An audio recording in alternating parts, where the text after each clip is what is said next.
কিন্তু এই যে মেয়ে, তুমি যে 8-10টা ছেলের সাথে জেনা করেছো, তোমার ইজ্জতের কি হবে? তোমার যে সতীত্ব তুমি নষ্ট করেছো।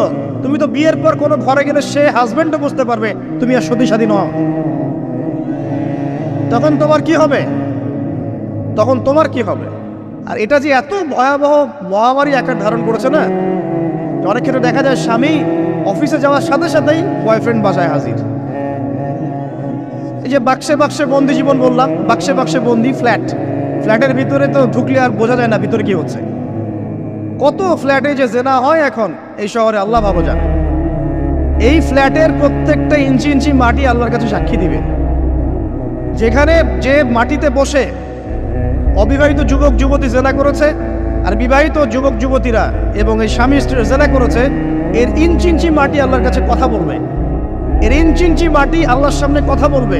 ইয়াউমাইযিন তুহাদ্দিসু আখবারাহা, সেদিন তুহাদ্দিসু আখবারাহা, জমিন তার খবর বলবে আল্লাহর কাছে।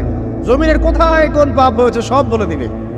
এই জমিনে এখানে দাঁড়িয়ে জেনা করেছে, ওইখানে দাঁড়িয়ে মদ খেয়েছে, ওইখানে কাউকে খুন করেছে, জমিন বলে দিবে। একটা কথা এখানে মাঝখানে বলে দেই, যারা অবিবাহিত যুবক যুবতী আছো, এই লেকচার তোমরা যারা শুনছো, তোমাদের মধ্যে কেউ যদি জেনা করে থাকো, অবিবাহিতর কথা বলছি, তোমাদের কাঁধের মধ্যে এখন 100 বেত্রাঘাতের শাস্তি ঝুলে আছে। সূরা নূরের 1 থেকে 3 নম্বর আয়াত পড়ে দেখবে, অবিবাহিত যুবক যুবতী যদি জেনা করে তাদের শাস্তি হচ্ছে 100 বেত্রাঘাত, তাও জনসমক্ষে, এবং এক বছরের জন্য নির্বাসন। এই বিধানগুলো যদি পৃথিবীর কোনো দেশেও না থাকে, আসমানে আছে। মরার সাথে সাথেই এই বিধান কার্যকর হবে ইনশাআল্লাহ। বাঁচার বুদ্ধি কি? একটাই উপায় আছে। এই লেকচার কানে চলে গেছে, অনতিবিলম্বে অজু করবে। অজু করে খালেসভাবে রাতের শেষ রাতে জায়নামাজ বিছাবে। জায়নামাজ বিছিয়ে আল্লাহর সামনে দাঁড়িয়ে 2 রাকাত নামাজ পড়বে। পড়ে নিজের পাপের কথা স্মরণ করে চোখ দিয়ে দরদর করে পানি ফেলে দিবে। আল্লাহকে সেজদায় গিয়ে বলবে, আল্লাহ আমি জেনা করেছি, আমাকে মাফ করে দাও। আমার এই পাপের কথা কেউ জানে না, তুমি জানো, মাফ করে দাও। এই মাফ নেওয়ার পরে আবার ওই যার সাথে করেছেন ওর সাথে আবার লিঙ্ক আপ করার চেষ্টা করেন না। আসো আমরা জেনা করেছিলাম, আসো বিয়ে করে নেই, এটা সলিউশন না।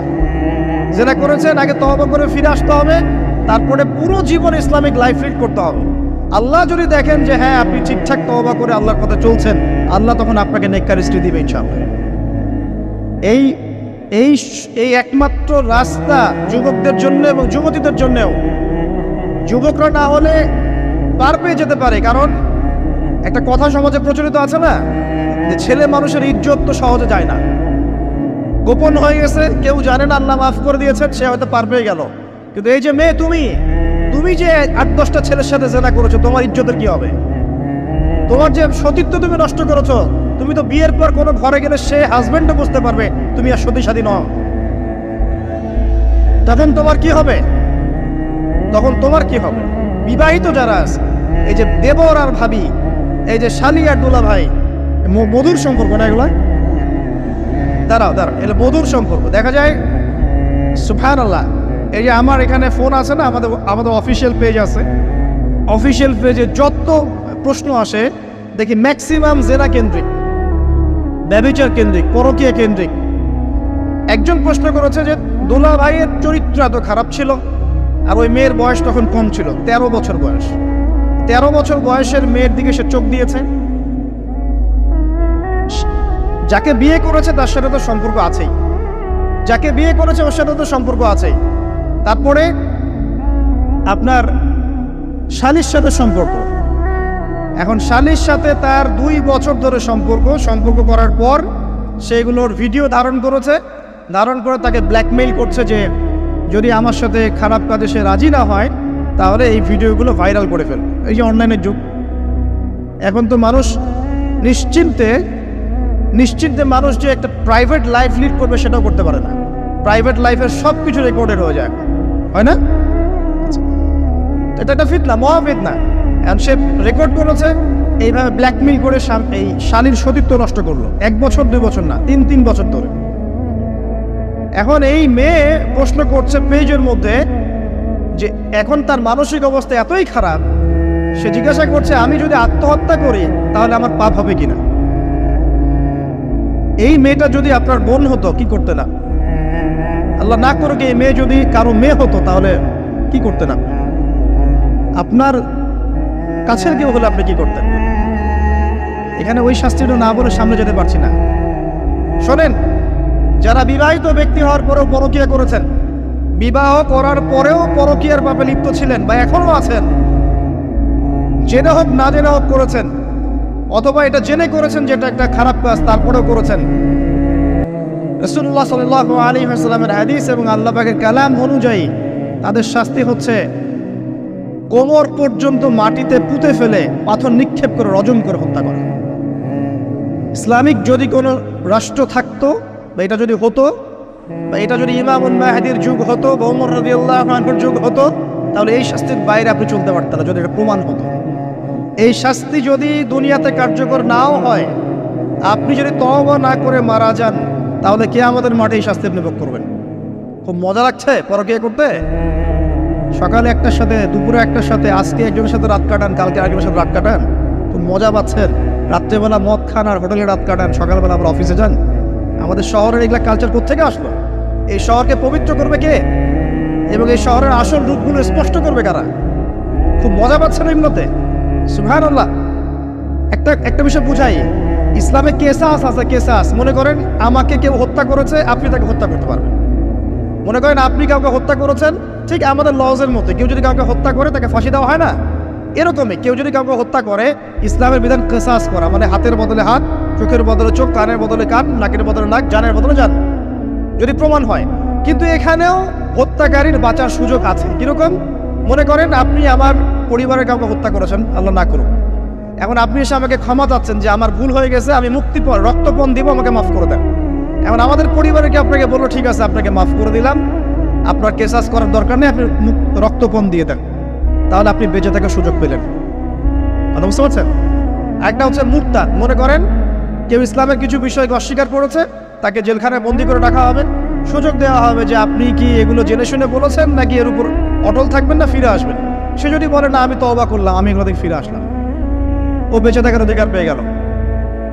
কিন্তু বিবাহিত ব্যক্তি যারা ব্যভিচার করেছে, বিবাহিত ছেলে বা মেয়ে ব্যভিচার করেছে, তওবা করে যদি ফিরেও আসে, রজমের শাস্তি থেকে বাঁচার কোনো সুযোগ নেই। আল্লাহর কাছে ক্ষমা চান, ইস্তেগফার করেন। জেনার ফলশ্রুতিতে সমাজে মহামারী নেমে আসে। জেনা, পরকীয়া, অশ্লীলতার কারণে সমাজে এমন সব রোগ ব্যাধির উদ্ভব হয় যেগুলো কখনো ছিল না। এই শহরটা জেনার শহর। আমাদের এই ঢাকা শহর জেনার শহর। আপনাকে এটা বোঝার জন্য আমার লেকচার না শুনে আপনি পেপার পত্রিকা ঘাটেন, অনলাইন সার্চ করেন, দেখবেন এই শহরে আনাচে কানাচে জেনা হয় এবং ওপেন জেনা হয়। মানুষ জেনাকে হালাল মনে করে। এই শহরের যুবক যুবতী যারা একে অপরের সাথে বয়ফ্রেন্ড গার্লফ্রেন্ড কালচারে লিপ্ত আছে, এটাকে তারা হালাল মনে করে, কেউ হারাম মনে করে না। কত বড় সাহস দেখায়। আর রাস্তা দিয়ে আমরা হেঁটে গেলেও বয়ফ্রেন্ড গার্লফ্রেন্ড এসে আমাদেরকে সালাম দেয়, হুজুর আমাদের জন্য একটু দোয়া করেন। তো প্রত্যেকটা পার্কে পার্কে যাবেন, এই যে আপনাদের রেস্টুরেন্টগুলোতে যাবেন, দর্শনীয় যে স্পটগুলো সেখানে যাবেন, দেধা আসছে জেনা হচ্ছে, জেনা আর জেনা। আমি এই যুগের কথাই বলছি। নবী সাল্লাল্লাহু আলাইহি ওয়াসাল্লাম বলছেন, আমাদের নবী বলছেন, আমার উম্মতের একটা অংশ, সবাই না, আমার উম্মতের একটা অংশ অবশ্যই জেনাকে হালাল করে নেবে, অবশ্যই মদকে হালাল করে নেবে, মদ পান করবে কিন্তু মদের নাম অন্য দিবে, এবং তারা গান বাজনা বাদ্যযন্ত্র নর্তকীদেরকে হালাল মনে করে নিবে। নবী সাল্লাল্লাহু আলাইহি ওয়াসাল্লাম বলেছেন, যখন সমাজে এরকম পাপ বাড়ে তখন সমাজে এমন সব রোগ ব্যাধি আসে যা আগে কখনো ছিল না। এবং এদের ব্যাপারে নবীজি বলেছেন, একদিন সকালবেলা আল্লাহ পাক এদেরকে বানর এবং শুয়োর বানিয়ে দিবেন। কিয়ামতের আগে এই ঘটনাও ঘটবে, বিকৃত হবে। ভূমিধস, ভূমিকম্প, ভূমিধস এবং আকৃতির বিকৃতি, এগুলো আযাব আসবে আল্লাহর কাছে, আল্লাহর পক্ষ থেকে, এই জেনা, এই ব্যভিচার, এই পরকীয়া, নোংরামি, অশ্লীলতার কারণে। ঘরে ঘরে এগুলা বয়ফ্রেন্ড গার্লফ্রেন্ড কালচার। কেউ মনে করে না যে এগুলো হারাম, কেউ মনে করে না যে আমার এই যে সহপাঠী আমার গায়রে মাহরাম। এই গায়রে মাহরাম শব্দটাই নাই। কাজিন, চাচাতো বোন, মামাতো বোন, খালাতো বোন, এই যে কাজিন, এরা জেনা করছে। কি দেখা বাকি রেখেছে এই যুগে আমরা? এই যুগে আমরা দেখছি যে নিজের মেয়ের সাথে পিতার শারীরিক সম্পর্ক। পেপার পত্রিকা পড়েন, একটু অনলাইন ঘাটেন, দেখেন কোন যুগে আছেন আপনি। সমাজের ন্যায় অন্যায় হক বাতিলের মানদণ্ডই উল্টে যাবে। মানুষ ন্যায়কে অন্যায় মনে করবে, অন্যায়গুলোকে ন্যায় মনে করে নিবে। কোনো মানদণ্ড নাই, কোনো মানদণ্ড নেই। আমাদের শহরের এই অবস্থা, শান্তিতে কিভাবে ঘুমাবেন আপনি? নিশ্চিন্তে থাকবেন কিভাবে? কখন যে আল্লাহর গজব চলে আসে। কোরআনে একটা আয়াত আছে, যখন আল্লাহ পাকের গজব আসবে তখন শুধু জালেমদের উপর খাস করে আসবে না। আলেমদেরকে জিজ্ঞাসা করেন, আলেম ওলামাদেরকে জিজ্ঞাসা করেন, যখন আল্লাহর গজব আসবে জালেমদের উপরে শুধু খাস ভাবে আসবে না, সবার উপরে আসবে। আমি খুব ভালো মানুষ, ওয়াজ করছি, নসিহত করছি, পার পেয়ে যাবো এমন ভাবার সুযোগই নাই। আপনাকে আপনার সাধ্য মতো অন্যায়ের প্রতিবাদ করার চেষ্টা করতে হবে। লাতা'মুরুন্না বিল মা'রুফ, নবীজি বলছেন অবশ্যই তোমরা সৎ কাজের আদেশ করো। ওয়ালা তানহাউন্না আনিল মুনকার, অবশ্যই অসৎ কাজে নিষেধ করো। আও লা ইউশিকান্নাল্লাহু আন ইয়াবআসা আলাইকুম ইকাবাম মিন, অন্যথায় আমি আশঙ্কা করি তোমাদের উপর আল্লাহর পক্ষ থেকে বিশাল গজব আসবে। সুম্মা তাদউনাহু, এরপর তোমরা সবাই আল্লাহর কাছে দোয়া করবে, আল্লাহ গজব সরিয়ে দাও, সরিয়ে দাও। লা ইউস্তাজাবু দুআকুম, তোমাদের দোয়া কবুল করা হবে না। নবী সাল্লাল্লাহু আলাইহি ওয়াসাল্লাম বলেছে, মান রাআ মিনকুম মুনকারান, তোমাদের মধ্যে যে কেউ হুয়েভার হি ইজ, যে কেউ যদি কোনো মুনকার, নোংরা গর্হিত কোনো কাজ দেখে, তাহলে যেন ফাল ইউগাইয়ির বিয়াদিহি, তার সামর্থ্য থাকলে হাত দিয়ে যেন ঠেকায়। সামর্থ্য থাকলে হাত দিয়ে যেন ঠেকায়। যাদেরকে আল্লাহ পাক হাত দিয়ে ঠেকানোর ক্ষমতা দিয়েছেন তাদেরকে আল্লাহ জিজ্ঞাসাবাদ করবেন, কেন ঠেকালে না তুমি? জেনার লাইসেন্স দিলে কেন? মদের লাইসেন্স দিচ্ছে কেন? ঠেকালে না কেন তুমি? অন্যায় কাজকে ঠেকালে না কেন? যদি তুমি না পারো, ওয়াইল্লাম ইয়াস্তাতি, যদি সে না পারে, তাহলে ফাল ইউগাইয়ির বিলিসানি, তাহলে যেন মুখ দিয়ে সেটা প্রতিবাদ করে। এই যে মুখ দিয়ে প্রতিবাদ করার ক্ষমতা আলেম ওলামার আছে, যাদের হাতের ক্ষমতা নেই, মুখের ক্ষমতা আছে। সেটাও যদি না পারো, ওয়াইল্লাম ইয়াস্তাতি, সেটাতেও যদি সে সক্ষম না হয়, ফাবিকলবি, তাহলে যেন অন্তর দিয়ে ঘৃণাটা পর্যন্ত করে। ওয়াবিযালিকা আদআফুল ঈমান, এটা হচ্ছে ঈমানের সবচেয়ে নিকৃষ্ট একটা অবস্থা, সর্বনিম্ন অবস্থা। এর নিচে ঈমানের কোনো অবস্থাই নাই। তার মানে অন্যায় দেখে আমাদের যাদের মনে কোনো ফিলিংসই কাজ করছে না, তার মানে আমাদের ঈমান নাই। আসলে সহজ কথা, ঈমানের সেই তেজ নাই আমাদের মধ্যে। আসুন, একটা ব্যাখ্যা এটাও হতে পারে, সমাজে ন্যায় অন্যায় হক বাতিলের মানদণ্ড উল্টে যাবে। একটা জায়গায় যাচ্ছি, তার আগে একটা কথা বলতে ভুলে গিয়েছিলাম। এখন